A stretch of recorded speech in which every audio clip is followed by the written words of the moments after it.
Muito bem, nos próximos minutos nós vamos falar sobre terceiro ventriculostomia realizada com neuroendoscópio. Aqui nós temos uma vista lateral da parte superior do sistema nervoso central. Vamos fazer uma ampliação. Este é o hemisfério direito, visto pela sua superfície interna. Aqui nós temos o corpo caloso, um pouco mais abaixo terceiro ventrículo, aqui quarto ventrículo. Entre eles o aqueduto de Sylvius, e comunicando o quarto ventrículo com a superfície externa, nós temos um pequeno grupo de orifícios situados nessa região próxima à base do crânio. Muito bem. Ao clicarmos no próximo botão, nós temos aqui o sistema ventricular de forma mais evidente. Este maior em forma aproximada de vírgula é o ventrículo lateral. Ele se une ao terceiro ventrículo por um orifício chamado foramen de Monro.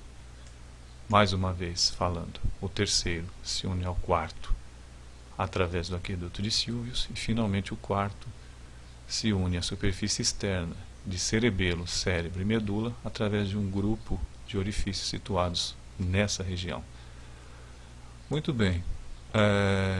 O líquor é produzido em glândulas chamadas de plexo coroide, situadas dentro dessas cavidades cerebrais.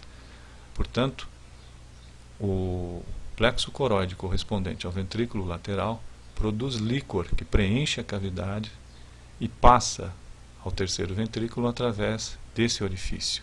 Ele se junta ao líquido aqui produzido, desce através do aqueduto de Sylvius para se unir ao líquido produzido também no quarto ventrículo e, finalmente, isso tudo ganha superfície externa através desse pequeno orifício para banhar superficialmente cerebelo, cérebro e medula, para finalmente ser absorvido por essa grande veia situada na parte superior do crânio, chamada de seio sagital. Portanto, repetindo, o líquor é produzido no interior dessas cavidades, circula por elas, ganha superfície externa através desse pequeno orifício, para finalmente ser absorvido em sua maior parte por essa grande veia situada no topo da cabeça.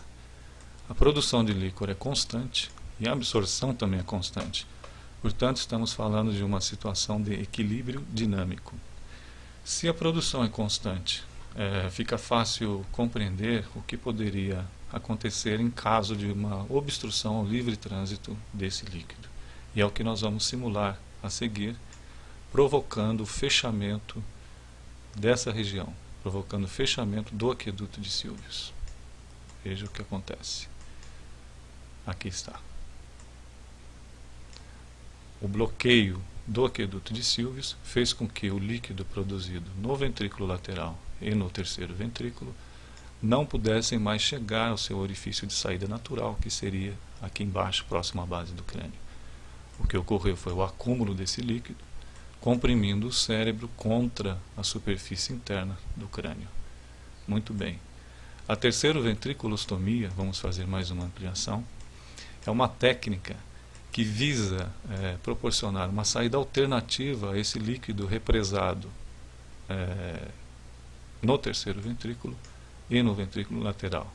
Ou seja, nós vamos produzir um orifício no assoalho do terceiro ventrículo, nesta região, para que o líquido produzido nessas cavidades, por não conseguirem chegar ao seu orifício natural de saída, que seria este aqui, encontre alternativamente uma saída perto da hipófise e dos corpos mamilares. E é o que nós vamos ver a seguir. Ao clicar no próximo botão, o equipamento chamado neuroendoscópio entra em cena, é introduzido no ventrículo lateral, em direção ao foramen de Monro, e aponta para o assoalho do terceiro ventrículo. Veja bem. Esta é a visão que o neurocirurgião tem. Vamos fazer uma ampliação inicialmente desta região. Mais uma ampliação. O que é que nós temos aqui? Nós temos a hipófise, o infundíbulo da hipófise e os corpos mamilares. Vamos lá para a visão do neurocirurgião. Aqui está o assoalho do terceiro ventrículo, aqui o infundíbulo da hipófise e aqui os corpos mamilares vistos por transparência.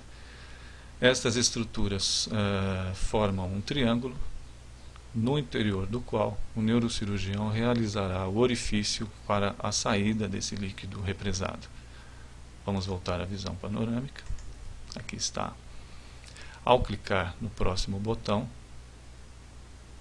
um equipamento chamado eletrocoagulador será introduzido no neuroendoscópio até o assoalho do terceiro ventrículo, onde produzirá um pequeno orifício. Aí está.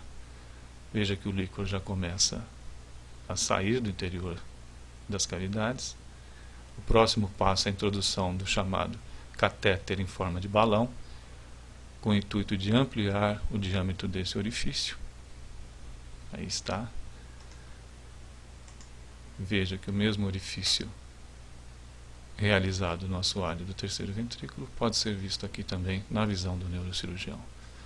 Vamos ampliar a região para discutir como foi feito o procedimento. Aqui está. Lembre-se que no começo o ventrículo lateral se encontrava grandemente dilatado, porque o líquido produzido em seu interior e no terceiro ventrículo não eram capazes, esse líquido, melhor dizendo, não era capaz de chegar ao seu orifício natural de saída devido a uma obstrução na altura do aqueduto de Sylvius. Agora, com a realização desse orifício, o líquido que continua sendo produzido agora tem uma saída alternativa. Ou seja, essa é uma solução bem mais próxima do fisiológico do que a instalação de uma válvula de derivação, como pode ser visto no vídeo também publicado nesta sessão, chamado de hidrocefalia. Nós recomendamos que as pessoas que tenham interesse em ampliar a sua compreensão sobre o processo dessa importante patologia que é a hidrocefalia e as suas modalidades de tratamento ou controle, que assistam também a esse outro vídeo que chamamos de hidrocefalia. Eu espero que nesses poucos minutos eu tenha podido contribuir com a melhor compreensão do processo e agradeço muito pela sua atenção. Obrigado.